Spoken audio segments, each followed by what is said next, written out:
Sir, पुन्हा एकदा संभाजीनगर जागेसाठी तुमचं नाव चर्चेत आलेलं आहे.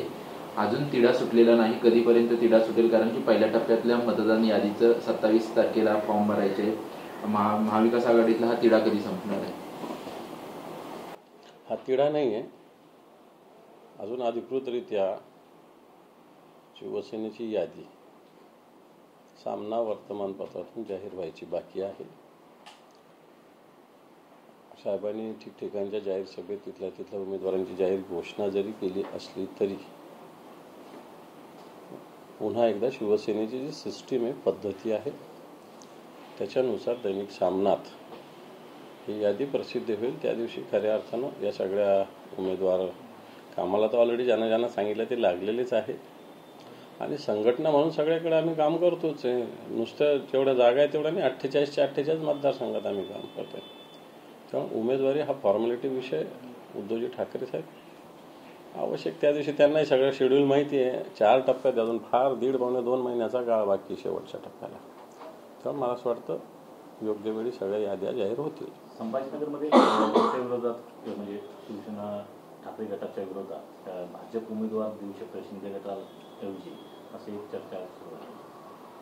मला असं वाटतं भाजप आणि शिंदे गट काही वेगळा नाही.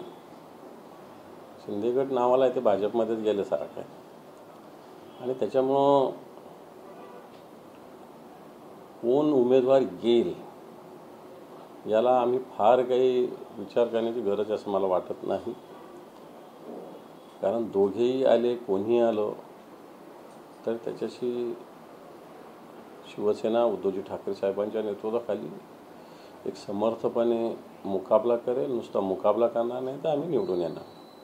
याच्याविषयी संभाजीनगरच्या शिवसैनिकाच्या मनात माझ्यासहित संभ्रम कोणाचाही नाही. उमेदवार जो उद्धवजी ठाकरे साहेब देतील त्याच्यासाठी. महायुतीमध्ये आता मनसे देखील सामील होते, परंतु आता मनसेच्या एंट्रीमुळं त्यांचं जागा वाटप जे आहे ते आणखी लांबलेलं पाहायला मिळतं. याचा फरक काय पडेल किंवा मनसे आल्यामुळं असं वाटतं? मला वाटत नाही अशा काही गोष्टी होत असतील. या सगळ्या ठरलेल्या आधीच्याच असतात. वेळेवर या सगळ्या गोष्टी नाटकबाजी चालू असते. परंतु मला असं वाटतं या सगळ्या स्थितीतून शिवसेनेला उद्धवजी ठाकरे साहेबांच्या नेतृत्वाची भीती किती या महाराष्ट्रात भारतीय जनता पार्टीने जे काही आमच्यातून गेलेले गद्दार यांच्या मनात आहे हेच स्पष्ट दिसतंय. अजून काही पक्ष राहिले असतील तर त्यांनाही सोबत घ्या. मनसेने काय काय मागच्या वेळेस लावर येतो व्हिडिओ काय काय केलं, काय काय व्यंगचित्र काढलं, मला वाटतं महाराष्ट्राच्या समोर आहे. यथावकाश या सगळ्या गोष्टी समोर आल्यानंतर त्याचा मला वाटतं योग्य पद्धतीनं शिवसेना त्याला सामोरं जाईल, एवढंच मी सांगतो. आज पुन्हा एकदा देवेंद्र फडणवीस दिल्लीला गेलेले आहेत. आज त्यांची बैठक पुन्हा होणार आहे महाराष्ट्रातल्या यादी संदर्भात. तर उदयनराजे भोसले गेल्या 2 दिवसांपासून दिल्लीमध्ये ठाण मांडून आहेत. ते देखील 17 लोकसभा निवडणूक लढवण्यासाठी इच्छुक आहेत. कशा पद्धतीने पाहताय? उदयनराजे 2 दिवसांपासून मीटिंगवर आहेत आणि फडणवीस दिल्लीला गेले. हे पाहिजे महाराष्ट्राच्या स्वाभिमानाचा अपमान कशा पद्धतीनं दिल्लीत होतो त्याचं उदाहरण आहे. कारण एकीकडे शाहू महाराजांना महाविकास आघाडीनं ऑफर दिली की तुम्ही लढा आणि जो पक्ष वाटतो त्या पक्षाच्या वतीनं लढा. मग उद्धवजी ठाकरे साहेब असतील, शरद पवार साहेब असतील किंवा काँग्रेस असेल, कोणीही त्याच्याविषयी त्यांना सजेशन दिलं नाही, ऑब्जेक्शन घेतलं नाही. आणि शाहू महाराजांना त्यांच्या मनावर सोडलं की तुम्ही कुठून लढायचं ते लढा. त्याच्या उलट उदयनराजे भोसले ठीक आहे कोणत्या राजकीय पक्षात येतील त्यांचा आदर झालाच पाहिजे. तिकीट न मिळेल त्या पक्षाचा विषय आहे. पण 2-2 दिवस उदयनराजेंना दिल्लीमध्ये वाट पाहावी लागते भेटीची. मग तर भारतीय जनता पार्टी कशा पद्धतीने या महाराष्ट्राच्या स्वाभिमानाला कशा पद्धतीनं सातत्यानं दुखावण्याचा प्रयत्न करते, या महाराष्ट्राला कशा पद्धतीनं सातत्यानं अवमान करण्याचा प्रयत्न करते, हे उदयनराजे 2 दिवस भेटीची वाट बघते. आज 3रा दिवस आहे. त्याच्यावरून लक्षात येतं उदयनराजेविषयी निश्चित आम्हाला आदर आहे. सर, मनसेला जोडून असा एक प्रश्न आहे की एका वृत्तपत्रात असे लिहून आले की मनसे भाजपच्या केंद्रातून असे प्रस्ताव मांडण्यात आले की मनसे आणि शिवसेनेने एकत्र राहून मनसेंना राज ठाकरेंना शिंदेच्या शिवसेनेच्या अध्यक्षपदी बसवावं आणि त्याच्यासोबत इतर प्रस्ताव जे ते मांडण्यात आले. ठाकरे नाव सोबत यावं म्हणून हे सगळं केलं जाते का? हे शेवटी ठाकरेंशिवाय या महाराष्ट्राला पर्याय नाही, सगळं स्पष्ट होत आहे. पण ठाकरे तर मग माणिकराव ठाकरे पण आहे. नुसतं ठाकरे होऊन थोडी जमणार आहे. त्याला खऱ्या अर्थानं ते रक्त पण पाहिजे, ते मनगट पण पाहिजे, ते उद्धवजी ठाकरे साहेबांमध्ये ते लक्षात ठेवा. त्यामुळे किती असे प्रयत्न केले अशा काही गोष्टी होत नसतात. जनता है हे सब कुछ जानती है. आढळराव पाटलांचा आज अजित पवार गटात पक्षप्रवेश होण्याची शक्यता आहे, कारण की आढळराव पाटलांनी सकाळी अजित पवारांची भेट घेतली, त्यांच्यासोबत फिरतायत आणि आता ते सध्या देवगिरी बंगल्यावर आहेत. काही महिन्यांपूर्वी आढळराव पाटील शिंदे गटातून निवडणूक लढतील असे चिन्ह होते, परंतु त्यांना ती जागा मिळत नसल्याने आता अजित पवार गटाच्या घड्याळच्या चिन्हावर ते निवडणूक लढण्याचे चिन्ह स्पष्ट झाले. 26 तारखेला ते शिरूरमध्ये पक्षप्रवेश करतायत राष्ट्रवादी. मला वाटतं हे सगळं लक्षात येतं आणि हे लक्षात येतं की सगळं सत्तेसाठी चाललेलं आहे. कारण आमच्यातून फुटून निघाल्यानंतर शिवसेना अजितदादाची दादागिरी सहन करते सांगितलं जात होतं. बाळासाहेबांच्या शिवसेनेचा अवमान होत आहे हे सांगितलं जात होतं. आमचे विकास कामं होत नाही हे सांगितलं होतं. शिवसेना वाढवायची हेही सांगितलं होतं. परंतु मला असं वाटतं ही शिवसेना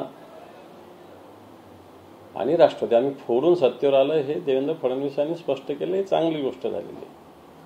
कारण मग हे लोक खोटं बोलतात हे तरी प्रूव्ह झालं. आणि आढळराव पाटलांचं सुद्धा हेच उदाहरण येतं की घेणं देणं काही नाही, मला तिकीट पाहिजे, मला निवडून यायचं आहे आणि हेच दिसतंय. त्यामुळे यांनी ज्या गोष्टी त्यावेळेस उद्धवजी ठाकरे साहेबांच्या विषयी बोलले, शिवसेनेविषयी बोलले, या सगळ्या गोष्टी झूट होत्या. यांना सत्ता पाहिजे होती, यांना संपत्ती पाहिजे होती आणि त्याच हेतून हे सगळे गेले होते. तेच म्हणतो त्याचंच उदाहरण आता आढळराव पाटलाचं आहे. सर, केजरीवालांवर जी कारवाई झाली या संदर्भात किरीट सोमय्यांनी पुन्हा एकदा तुमच्यावर आरोप केलेले आहेत की उद्धव ठाकरेंनी सुद्धा दारू घोटाळा केलेला आहे, संजय राऊतांची दारूची दुकान. अजून महाराष्ट्रात कोणत्या कोणत्या मंत्र्यांची किती दारूची दुकाने जरा चेक करा. एक्साईज खात्यातून मागच्या 2 वर्षात ज्यावेळेसपासून हे सरकार आलं महाराष्ट्रात त्यावेळेसपासून एक्साईज खात्यात कोणाकोणाला दारूचे दुकानं दिलं ते चेक करा. विदेशी दारूचे दुकानं कोणाकोणाला दिलं ते चेक करा. पॉलिसी बदलासाठी कोण पुढाकार घेते ते चेक करा आणि मग खऱ्या अर्थानं दारूचे घोटाळे कोण करते या महाराष्ट्रात हे सगळं या महाराष्ट्रासमोर येईल असं माझं खुलं आव्हान किरीटजी सोमय्या किंवा त्यांचे जे भारतीय जनता पार्टी त्यांना आहे. मी तर म्हणतो याचा व्हाईट पेपर काढा. मागच्या 2 वर्षात कोणाकोणाला दारूचे दुकान मिळाले, कोणी घेतले, व्हाईटमध्ये किती आले, ब्लॅकमध्ये किती पैसे दिले गेले, केवढ्याला दारूचं दुकान मिळतं. तुम्ही नसेल करा तर मग मी सांगेल. माझ्याकडे सगळी यादी तयार आहे. देशात पांढऱ्या दाढीला महत्व आहे. 4 जुलैनंतर पांढरी दाढी पुन्हा एकदा देशात दिसणार आहे. किती काही जण तुतारी वाजवतील आणि काही जण मशाली घेऊन पळतील, तरी सुद्धा पांढरी दाढी दिल्लीतच आपल्याला पाहायला मिळणार असं उदय सामंत म्हणतायत. मला असं वाटतं दाढीवर झालं तर अनेक दाढीधारी लोक आहेत या महाराष्ट्रात पण आणि देशामध्ये पण. त्यामुळं या दिल्लीत येतील ना पांढऱ्या दाढीवाले, येऊ शकतात ना, त्याला काय. पांढरी दाढी राहुल गांधींची पण आहे ना, त्याला काय प्रॉब्लेम आहे.